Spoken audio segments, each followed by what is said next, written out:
eu tava tendo dificuldades na vida, entendeu? Problemas pessoais na escola. Agora, eu vou dar uma alerta de scam pra vocês. Que eu troquei com o cara e o cara, ele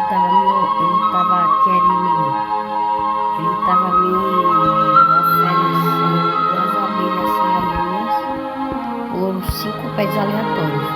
Mas esses 5 pets que eu dei foi 5 pets lixo, galera.